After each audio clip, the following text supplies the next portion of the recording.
Haribol. So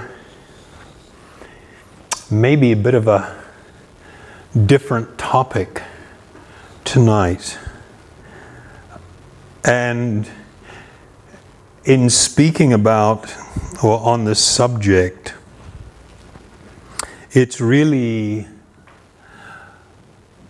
about the practical application of spiritual understanding.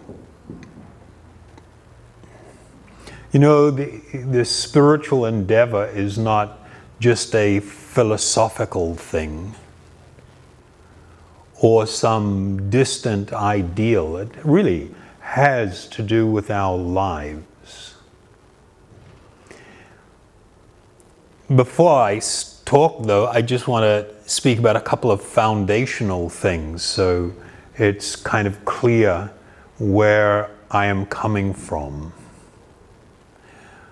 From a spiritual perspective, you have a temporary identity that is associated with the gross and subtle physical body, but you have an eternal spiritual identity that relates to you, the person, within a particular body and using a particular body and mind.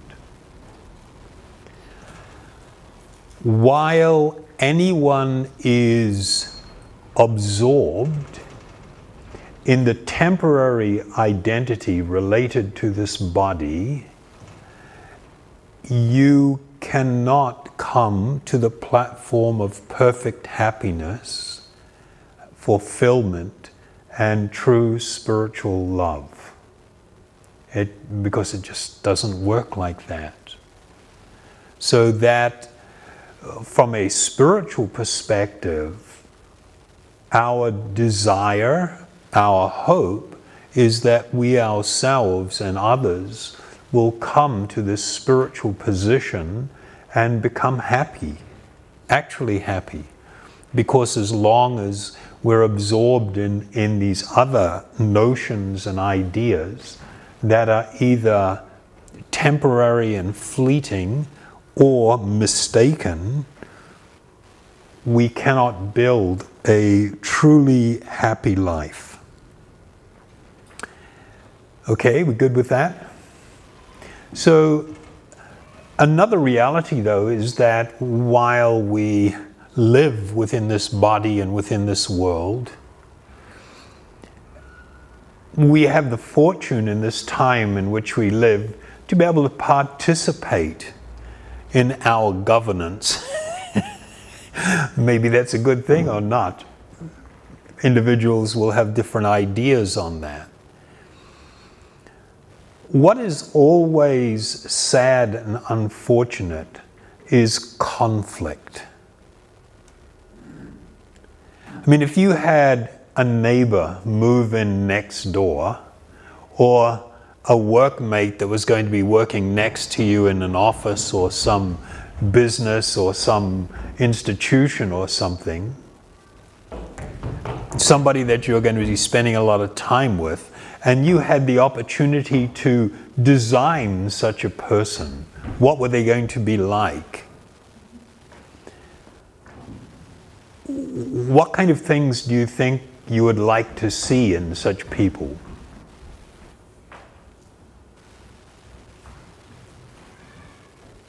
Kindness, compassion, yeah? Trust, acceptance,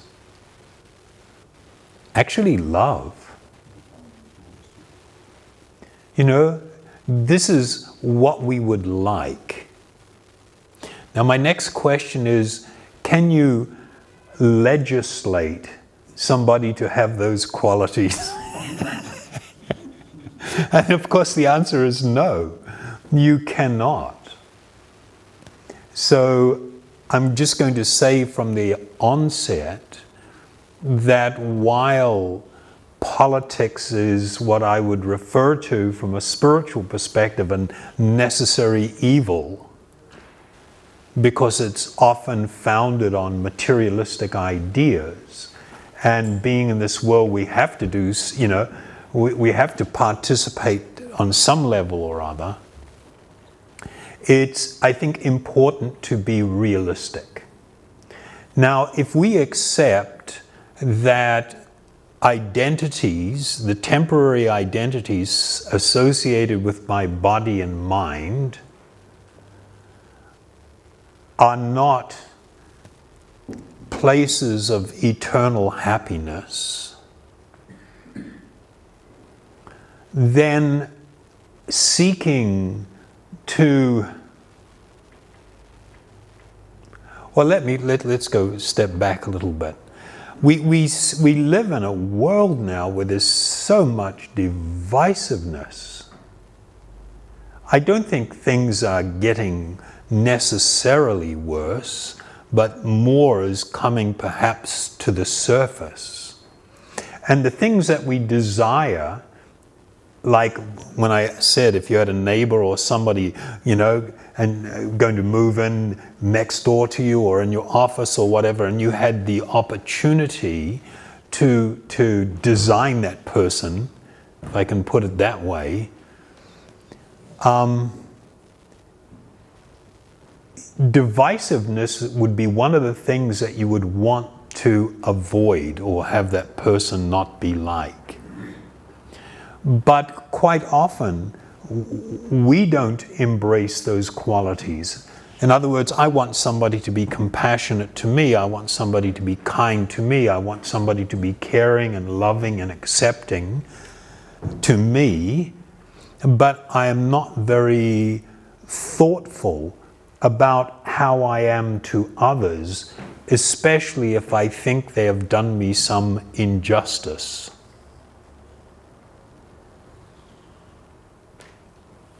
Right or not? So we are seeing, for me, it probably is growing, the areas of conflict, racism, sexism, genderism,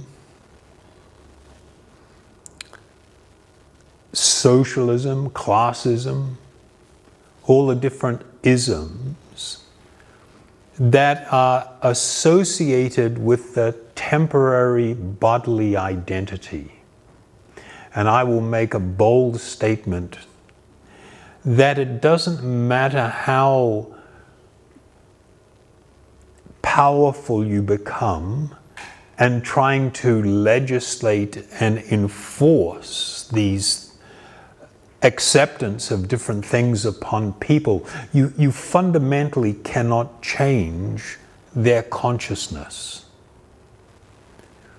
When somebody is acting in a way that is unjust, when it is hurtful, when it is not compassionate, when it is not caring, and it is directed at us, we feel upset about that.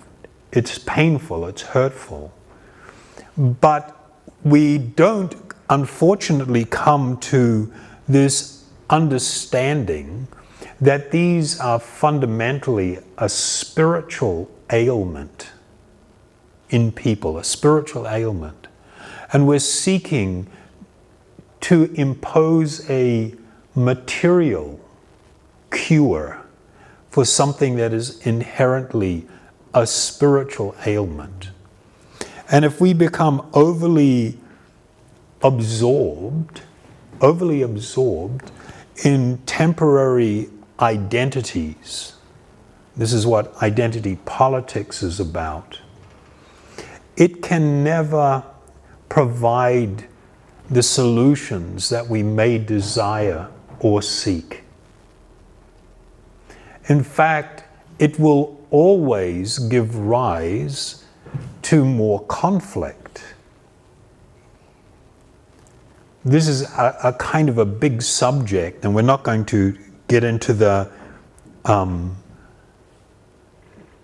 finer details, but the situation is this: any label that is attached to my body or my mind is a temporary label. Whether it is with you throughout your whole life, half of your life, 3/4 of your life, it is still a temporary label. It is not part of your eternal spiritual identity as being a spiritual being. The solution, the actual solution to this kind of conflict, and we see this, you know, I'm going to change my mind a little bit. No, I'm not changing my mind. There is some inherent and growing conflict. This time in which we live is described in the Vedas as being the age of Kali, Kali Yuga. And the outstanding characteristics of this age in which we live, it is the age of quarrel and of confusion.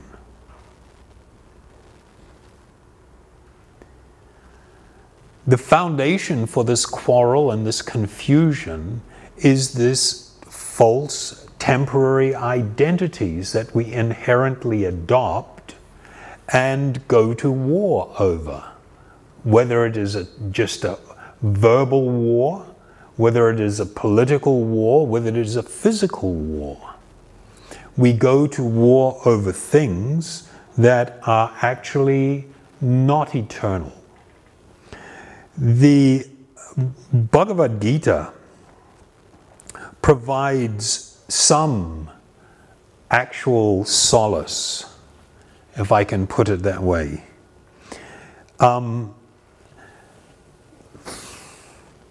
What is the spiritual goal? The spiritual goal is to come to a platform, and it's described in the Bhagavad-gita. He is a perfect yogi who, by comparison with his own self, sees the true equality of all beings, both in their happiness and in their distress. This is a hallmark of actual spiritual development. These qualities that we think are desirable and would be nice to see in others, the qualities of compassion, of care, of tolerance, of love, this ability to look upon all with an equal vision is the result of spiritual development. If somebody is doing something unfair or unjust or cruel to me, and my pushback, and I'm not saying there's anything wrong with pushing back, there is some need to push back. But if my pushback simply enforces the idea that I am different than you and you need to accept that no matter what, or else, this is not a growth of spiritual quality. You will not get compassion. You will not get care. You will not get an embracing of one another as a result of that. So while it may serve some temporary benefit, giving me some ability to push back, it doesn't really solve the problem. And it can contribute to the unfortunate situation of being totally absorbed in these bodily identities and thinking that they are everything. In our spiritual lineage, in one famous book known as the Bhagavad-purana, there was this really amazing personality. And from the time he was extremely young, he manifests this incredible spiritual personality. His name was Prahlad. Prahlad, he got himself into major trouble while he was at school. He was the son of a powerful ruler, like really powerful ruler. But he was not very happy with his situation. Being the son of a king, he was forced to learn politics and governance and all of these types of things because he was going to have to live in that world.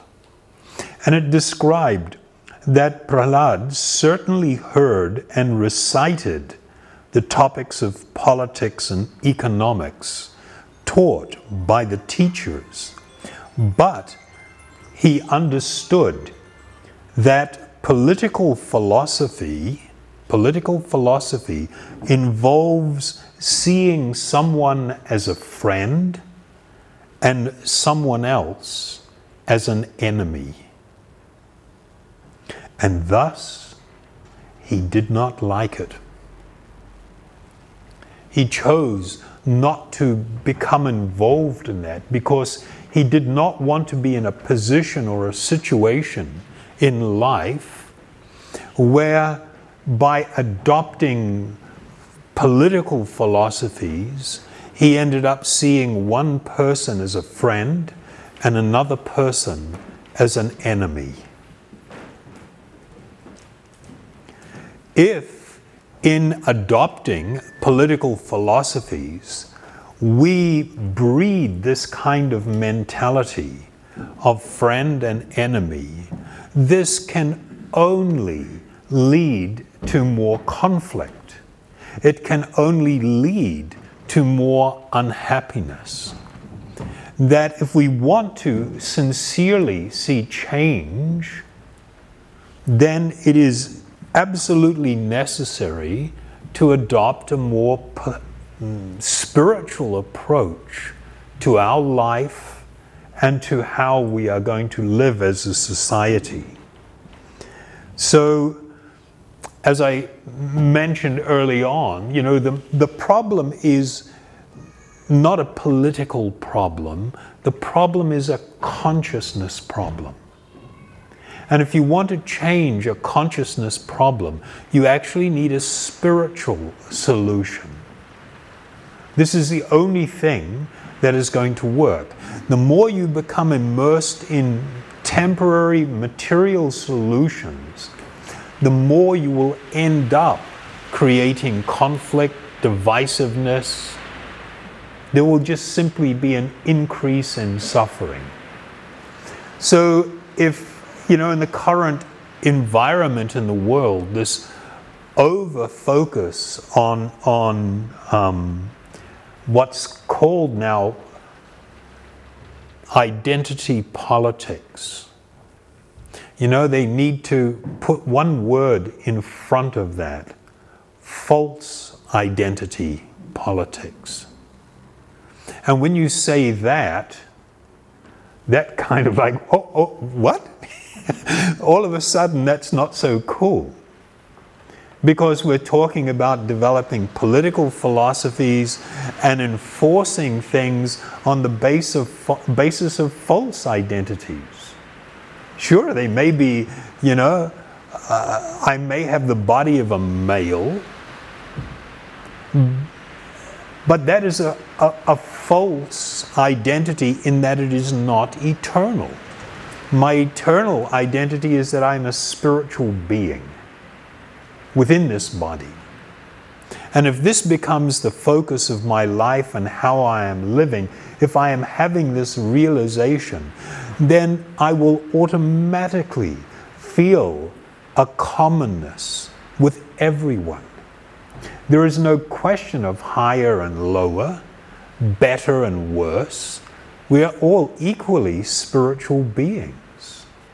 A person can develop a bad attitude or a wrong outlook, but that should not become the focus. The focus, while there needs to be some correction done, the actual focus needs to be on spiritual enlightenment a true awakening. The ability, you know, what's more important if we could actually see the humanity of all human beings, and we could relate to all people. I saw this really cute photo of two babies sitting in a little plastic bathtub. One was white and one was black. Correction, one wasn't white and one wasn't black. One's body was white and one's body was black. And they're sitting in this bathtub playing with each other, like completely oblivious to these superficial labels which are attached to the body and associated with our temporary identity. It was a really beautiful picture. And when anybody looks at it that is a little bit compassionate, it warms their heart. This is where we need to go, and this is where and how we need to deal with things. Commonality unites when we see something common with each other. And when that common thing is who we actually are, then we are united in spite of superficial differences. What divides is differences. When I say, I am this, you are that, you and I are different, we now have a foundation to fight. If we are going to become overly absorbed in political systems that are built on differences rather than that which is common and ties us together, we can never have a brilliant outcome. We can never find the love, the compassion, the trust, the gentleness, the kindness. We can't find it because we're all different.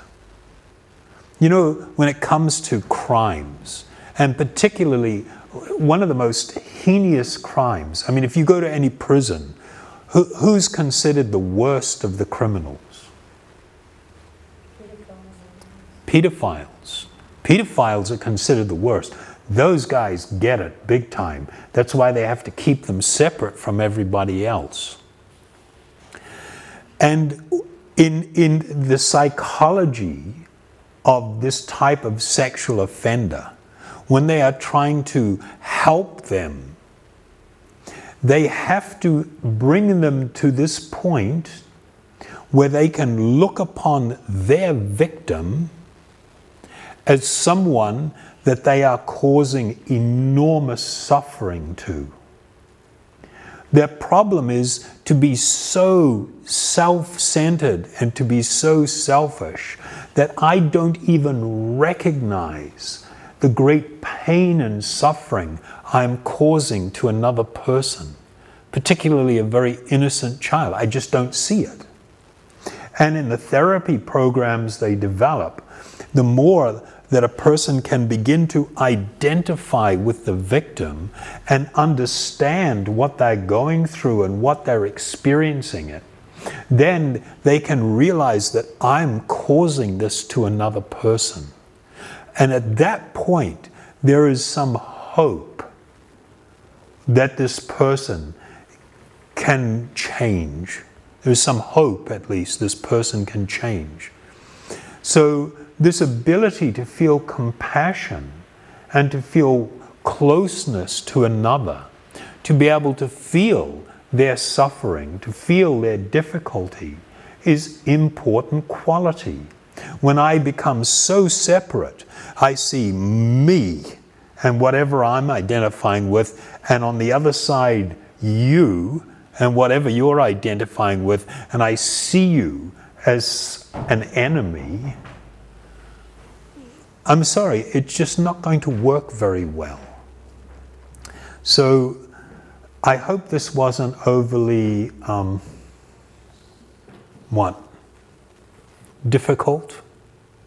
It's not that interesting for most people. It's kind of always interesting. You sit here and you start talking, and you're looking at the audience and you're watching reactions from people. You guys are just thinking about yourself looking at me. I'm sitting here looking at all of you and watching the wheels turn and watching what's going on and watching the expressions and the body language. It's always kind of interesting. And this one kind of like took a little while to sort of like, you know, for people to start engaging with. But the point I'm trying to make is that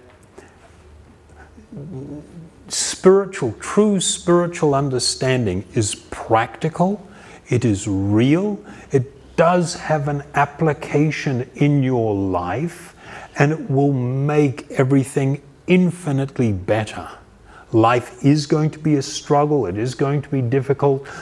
You can't determine how everybody else is going to be with you and treat you and everything. What you have some control of is how you are dealing with others and how you are treating others. And that will have a pronounced effect on your experience in life. So if people get overly focused on identity politics, whether it's somebody from one country or one race or sex or gender or mindset or proclivity or desire or whatever, I'm sorry.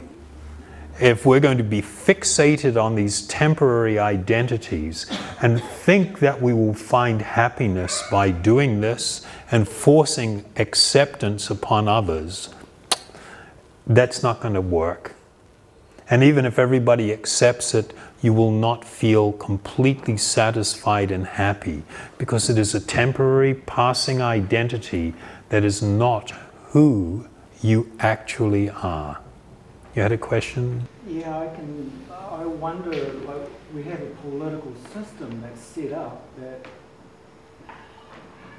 if you want to participate in an outcome, you have to play that game. Yeah.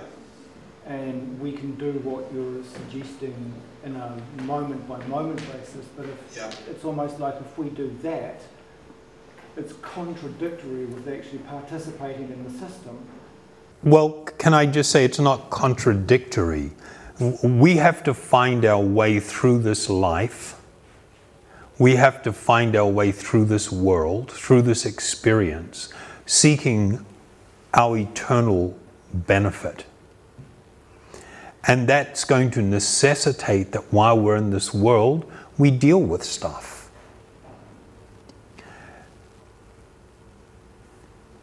The systems and things, you know, to do with this world are you are never going to create a heaven on earth. Sorry, that's fantasy. It's not going to happen. Life is always going to be tough, challenging, and difficult. But a spiritual perspective does make the experience not just tolerable, it becomes way better. And it leads to a true spiritual outcome. So there is a need to be, that's the nature of the political world that we live in democracies and stuff. We are meant to be participating, we are meant to be active, but do not come to the point of seeing others as enemies. Once you're in that space where you're looking upon others as enemies and others as friend on the basis of political ideology, your life will be unfortunate, sad, and you will experience a lot of suffering and torment. Whereas one can engage socially and politically, but do it on the basis of some real spiritual understanding. How that you will apply that in your life, that's up to you. That's not for anyone to dictate. That's a personal choice. But what's important is to have your eye on the goal. The goal is to come to the platform of true enlightenment and spiritual understanding, to have an impact on the lives of others, that is founded on compassion and care and love. That is what we should be geared towards. Okay? That's it. Wow. Thank you very much. Question over here. Huh? Yes. Oh, you got it now. You know, this idea, it's quite a simple idea, but Yeah. it seems that the whole world kind of doesn't want to, or doesn't even have access to it. You know, it's like if we have a society which is completely rejected spirituality, and the divisiveness is just Become common. Yeah.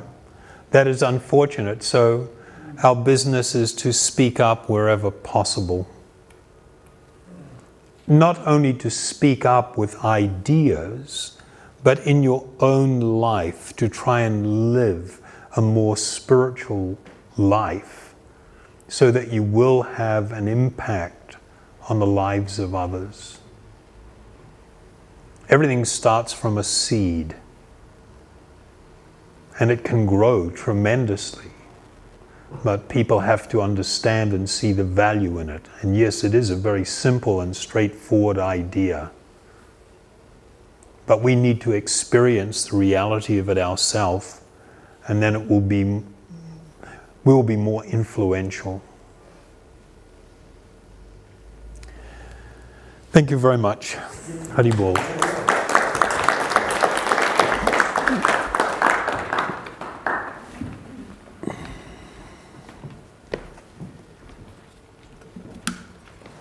Thank you, sir.